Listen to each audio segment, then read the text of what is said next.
Hi there, and welcome back to the British Accent Podcast. I'm Emily. And I'm Nick.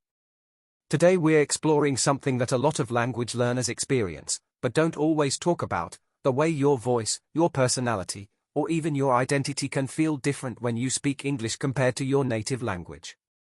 Yes, this is something we hear all the time. Learners saying, in my first language, I sound soft-spoken or shy, but in English, I'm more confident, or the opposite. And they wonder, why is that? What's changing when you switch languages? It's a great question. Because your voice isn't just sound, it carries emotion, personality, memory. And when you speak another language, all of that can shift in subtle or even surprising ways. Sometimes it's about tone. You might speak with more intonation in English, or your pitch might change. That could be because of how the language is structured, or because of how you've learned it. Or it could be about pace. Maybe you speak faster in your native language because you're fluent and relaxed, but in English you slow down, and suddenly you sound more calm or deliberate. That changes how you feel, and how others hear you. And then there's vocabulary. In your native language, you've got access to nuance, humor, subtle emotion. But in English, especially at first, you might speak more simply. That can make you feel less expressive, or strangely more direct. And that simplicity can lead to clarity. Some people actually prefer how they sound in English because they don't overthink. They say what they mean, without dressing it up. That can feel powerful. Or even freeing. You're not expected to sound poetic or sophisticated, so you allow yourself to be more honest, more open, maybe even more emotionally real. Which is why, sometimes, your English voice doesn't just sound different, it feels different. You carry yourself differently. You make different choices in conversation. You express parts of yourself that don't always come out in your first language. And it can go both ways. For some people, English brings out confidence. For others, it brings out caution. It depends on your experiences, how safe you feel, who you're speaking with, and even how your voice has been received in both languages. Yeah, it's not always about language ability, it's also emotional. If you grew up being criticized in your first language, or if you felt pressure to be a certain way, then speaking English might feel like a clean slate. Like you can try again. And that clean slate feeling can be so empowering. Because English becomes more than just a tool for communication, it becomes a space where you allow yourself to show up differently. Sometimes braver. Sometimes softer. Sometimes more curious or assertive.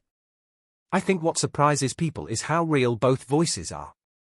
Just because your tone changes, or your word choice shifts, doesn't mean either version of you is fake. They are both you, just responding to different environments.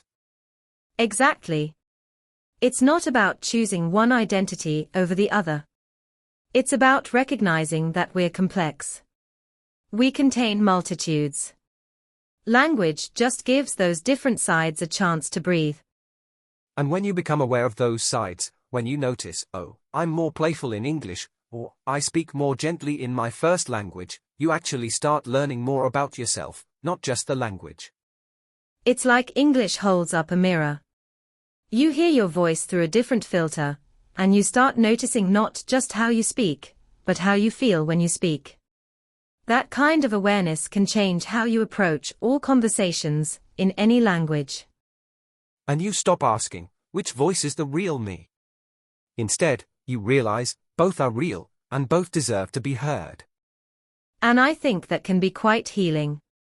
Especially if you've ever felt trapped in one version of yourself, like you had to be quiet, or polite, or strong all the time. Speaking English gives you room to try something else. Not because you're pretending, but because you're growing. Right. It's like English gives you a rehearsal space, somewhere to try out different ways of being. You learn how it feels to speak up, to interrupt, to be funny, to express disagreement, maybe for the first time. And slowly, that becomes part of your voice. It's also why some people say their English voice is more expressive. They use gestures more.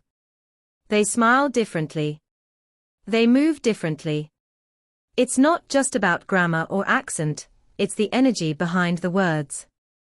And that energy is shaped by experience. If English has been something you've worked hard for, something you've built with patience and courage, then every sentence carries a little bit of that strength.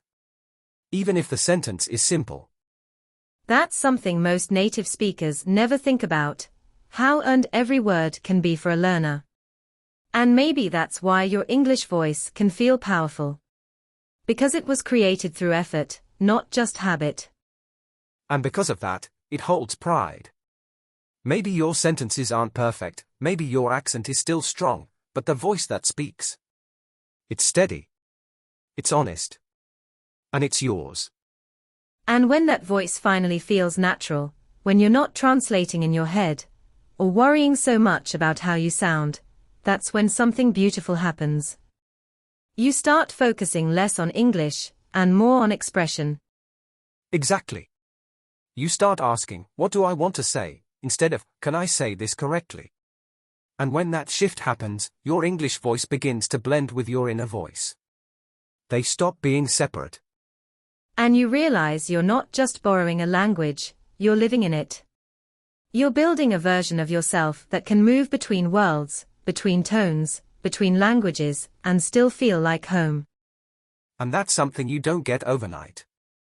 It takes time to feel like English belongs to you, not just as a subject you studied, but as a space you live in.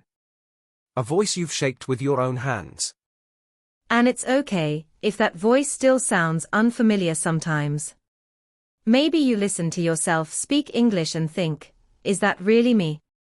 That moment of surprise is part of the process.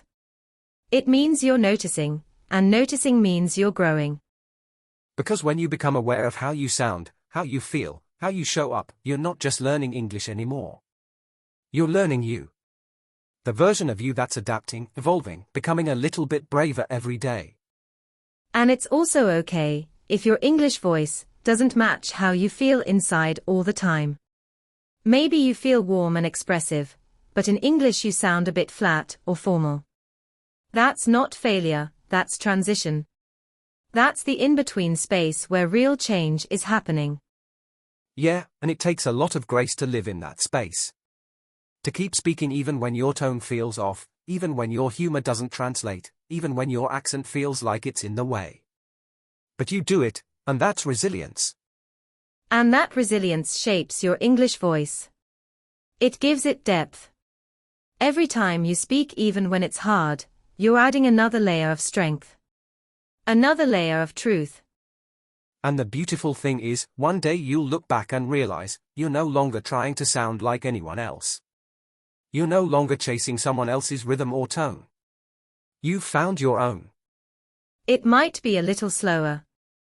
It might carry your first language in the background. It might still be changing. But it's honest. And more than anything, it's yours. And when something is yours, it doesn't have to be perfect to be powerful. Your English voice doesn't need to sound like a native speaker's voice. It needs to sound like you, speaking from a place that's real. And sometimes, that realness is what people connect with the most. Not the perfect pronunciation, not the fancy vocabulary, but the feeling that you mean what you're saying. That you're present. That you're there. And once you realize that, you start showing up differently. You stop apologizing for your accent. You stop overthinking every little mistake. You speak with a kind of quiet confidence, not because you've mastered the language, but because you've made peace with it. And with yourself, too. Because that's what this journey really is. It's not just about finding your English voice. It's about accepting all the parts of yourself that show up in it, the mistakes, the effort, the courage, the hope. And knowing that your voice is allowed to evolve. Just like you. It doesn't have to stay the same. It doesn't have to fit into a single box. It can grow. It should grow. And the more you let it grow without forcing it to sound a certain way, the more naturally your true voice will rise to the surface, not the one that imitates, but the one that belongs. Because at the end of the day, it's not about sounding native. It's about sounding authentic. And that comes from using your English to express your thoughts, your values, your personality, not just copying someone else's patterns. And when your English voice reflects who you really are, even just a little, that's when it becomes something meaningful.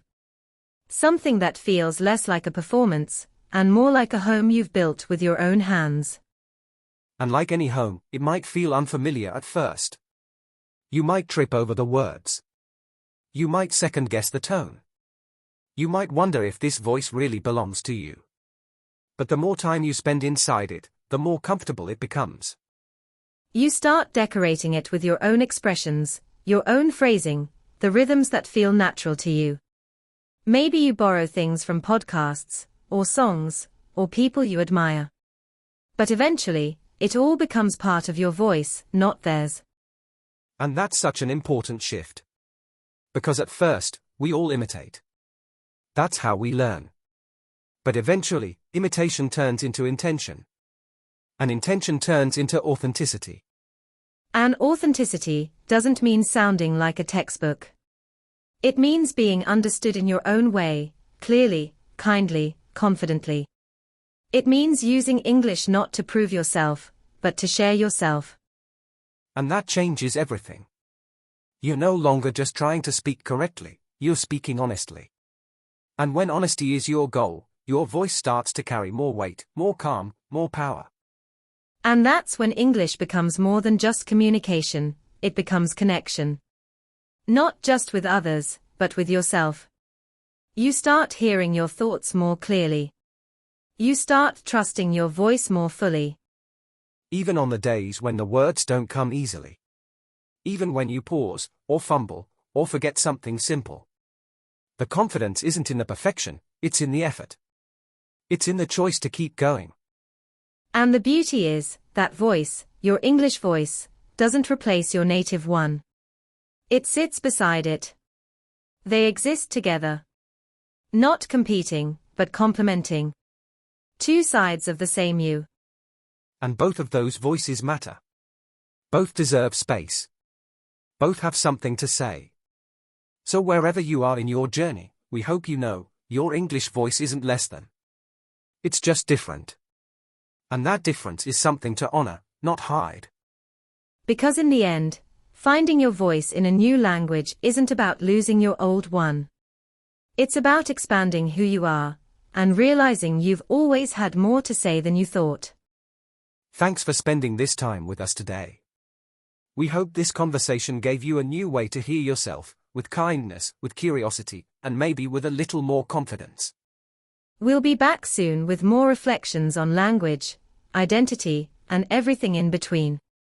Until then, keep listening to your voice, in every language it speaks. Take care.